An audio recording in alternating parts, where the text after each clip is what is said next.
Hi guys, welcome back to my channel. If this is the first time you're watching New York Resume, I'm Olive Hoy. Here is Becky Walsh. This is Becky Walsh week day 2. Welcome back. And today we're going to talk about how do we know what we know. You have a book called You Do Know, which I love so much. I bought 7 copies of that book for all my friends, all my best friends, and they all loved it because I think that if you read, you might as well read something that's good for you that you can use every day. And that helped me learn about intuition. Today we're going to talk about this. How do we know what we know? How we know what we know, Becky? Well, I started off by being called a psychic. And,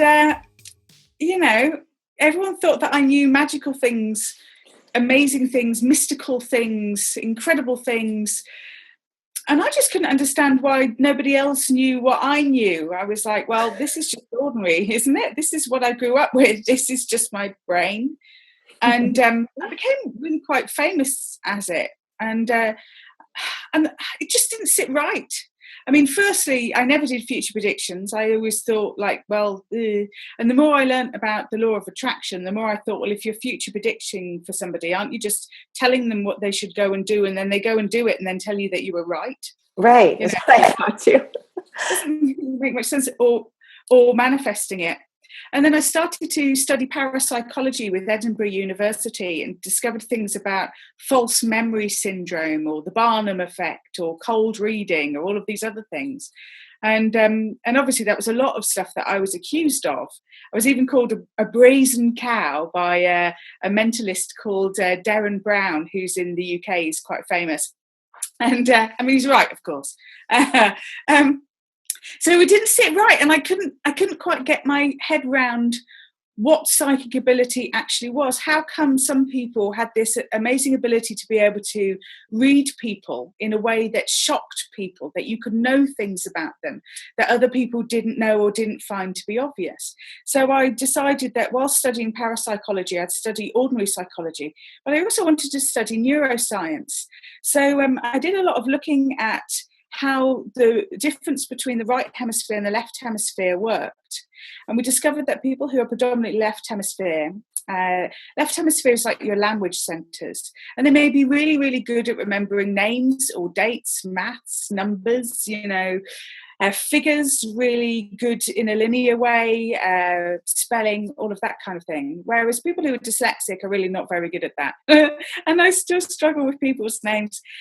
So that side of it wasn't so good for people who are dyslexic, but people who are dyslexic are more right hemisphere, and the right hemisphere of the brain doesn't have a language center, but very good with social intuition, very good with reading people, very good at knowing things that people didn't know. They're usually very good at art. I mean, if you think about a psychic and what they apparently look like, it's the idea of having like crushed velvet or hooped earrings or scarves, or they always seem to look a little bit flamboyant, usually in purple.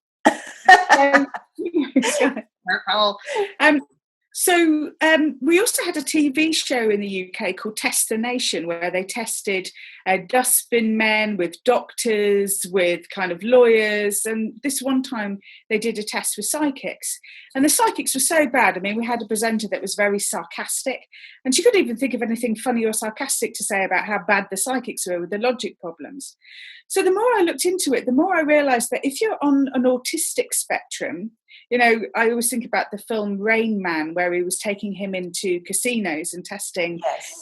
his amazing ability with numbers and memory and recall and dates. So if you're on the autistic spectrum, it seems to me that you have brilliant abilities in the left hemisphere of your brain. Whereas when you're on the dyslexic spectrum, you have brilliant abilities in the right hemisphere of your brain. So to me, I actually believe that what we class as being psychic ability is actually a brain ability, or a brain even abnormality, that is being caused by dyslexia. So again, we know from neuroscience that if a part of your brain is damaged, the neuroplasticity of the brain will alter so that skills can be developed in other parts of the brain to compensate the part of the brain that has been damaged. Right. Jill Bolte-Taylor with My Stroke of Insight, which is a TED talk and also a book by Jill Bolte-Taylor, talked about how when she was having a stroke, how her right hemisphere of the brain started to respond. She found that she could see shapes on the telephone keypad but not recognize numbers. So by looking at all of this, I realized that there really is no such thing as psychic. So damn, I had to do a massive rebrand. I've got a book called Advanced Psychic Development. I was like, oh dear, which is by the way. But I realized that there is no such thing as psychic ability. It's actually an ability caused by dyslexia. Now, I'm on a dyslexic spectrum. I read a great book called The Dyslexic Advantage, which is a wonderful book. If you are dyslexic, I really, really recommend it. And I found out I'm an I-type dyslexic, which means we see patterns in things. So when I'm working with clients, I see patterns literally from their voice tone. So I hear people like they're making sound. Now that sounds a bit weird because I can't hear them in my ear. It's not like people come up to me and go la la la la la la la la la. That doesn't happen. I wish it kind of did. But I hear people like their vibe of them as if it's sound, but it's like a sound that gets triggered. It's like a tune that gets triggered inside of my head. So I can hear intuitively exactly what someone is out of tune with.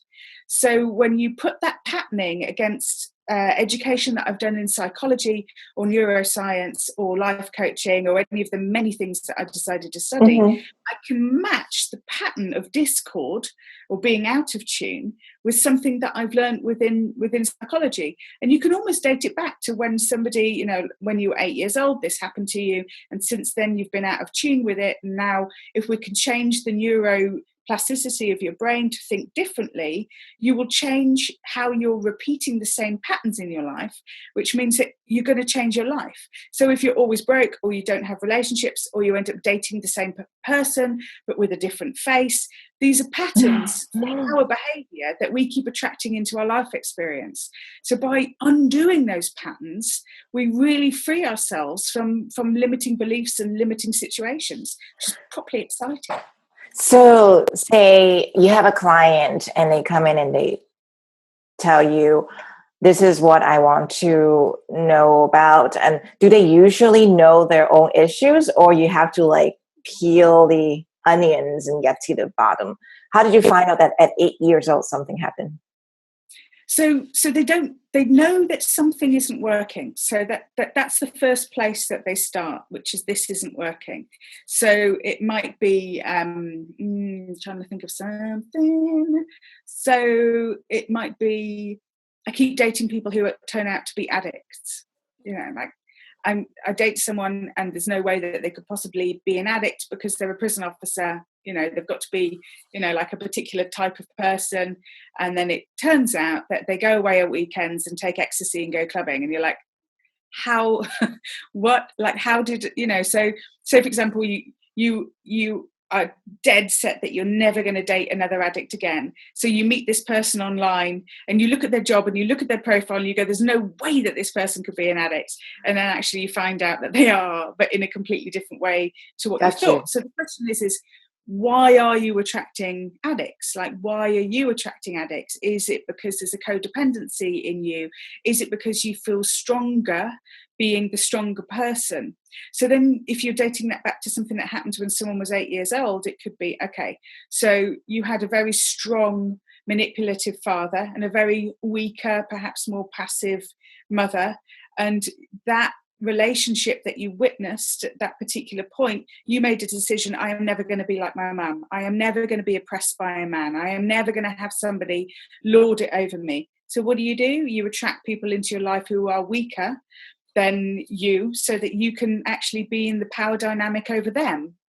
And so, of course, then what you do is you attract addicts, or it might show up in a different way. It might not be addicts. It might be guys that still live with their mum or something, but there'll be a pattern dynamic. And you might, in psychology terms, you've got kind of that triangle of persecutor, victim and rescuer. And somehow we all end up playing those dynamics at different points in our relationships. And it might just be that you're a victim, so you always end up attracting persecutors. And there may be a vibe or a connection that we feel in that person that is like a jigsaw piece match. And so that's why that jigsaw piece match, it feels good, even though it's not good because it's repeating negative patterns. Yes. It feels good because it's everything you've ever known. So you just keep repeating those negative patterns in each relationship that you find yourself in until that negative pattern is presented to you by somebody like me, and you go, cool, of course, got it. And then once you've got it, you can't unlearn it. So you see it every time you do it, and it stops you doing it. Wow, that is why you changed life. It's also why I love it. Like it's my little Sherlock Holmes. It's my psychological Sherlock Holmes. I love it. So literally, you are using your intuition to be like a detective, an intuitive detective, to go back into somebody's past to see these patterns, to unpick the patterns, to point it out to the person, and it's a face palm, and you've got it. It's so obvious, and suddenly you're free. I mean, to me, the height of happiness is freedom. It's the freedom to not be ruled by your own conditioning anymore or anyone else's conditioning. It's freedom. Like mental health is freedom. It's liberating. It's really exciting. It's freedom from anxiety or worry or fear. And isn't that what we're all aiming for? I mean, even when we want financial freedom, what we're really looking for is freedom from worry. Because I've had a lot of rich clients who are terrified. You know, it's about the freedom of mind. It's when your mind is free. That's the real thing we want. When we think we want money, we really want freedom from worry.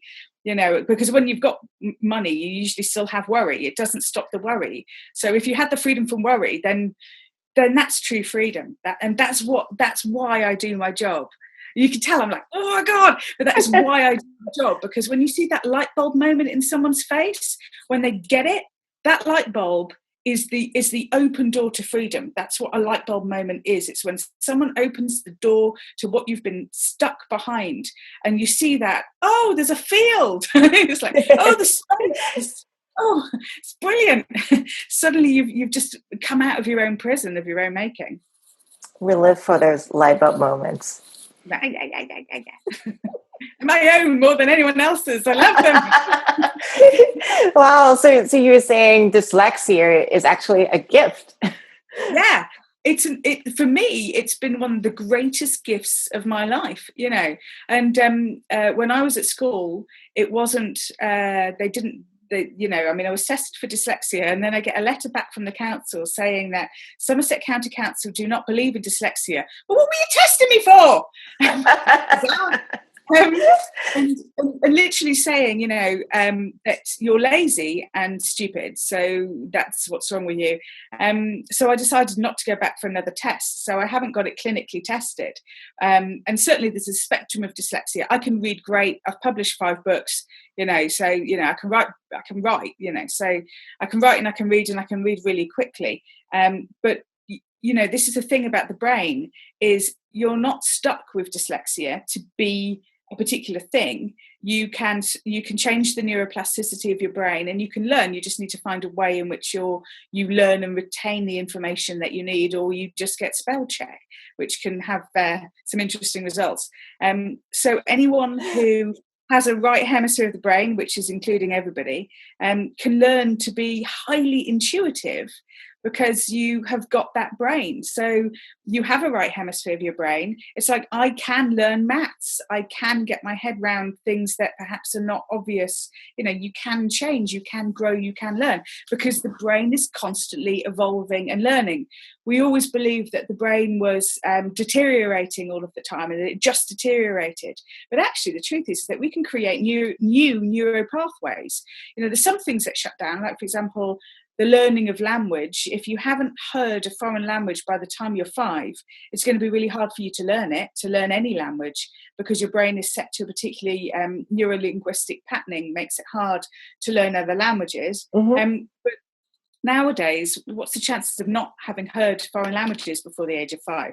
You know, so we all have the opportunity to be able to learn and grow and stretch the brain, which is great. So exciting.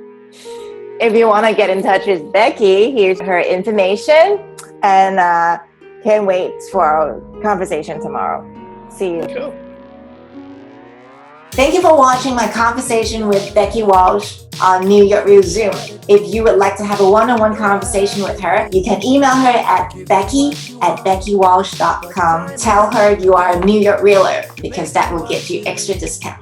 Head over to her website, beckywalsh.com, to see what other services she's offering during Becky Walsh Week. Monday, we talk about the people that we're drawn to meet and how intuition can help us make more instant connection. Tuesday, we talk about how we know what we know and why dyslexia can be a gift. Wednesday, we talk about how we can spot a lie in this overwhelming world. Thursday, we talk about reading your lover, how to use your intuition for a deeper sexual experience. Friday, we talk about raising your value, game, and stepping into your power. Don't forget to hit the subscribe button if you want to see more of my videos. Thank you so much for watching New York Real Zoom. I'm Olive Hui. See you next time. Never gonna love without you. Never gonna fade away. Can we get this shit together and heal our hearts?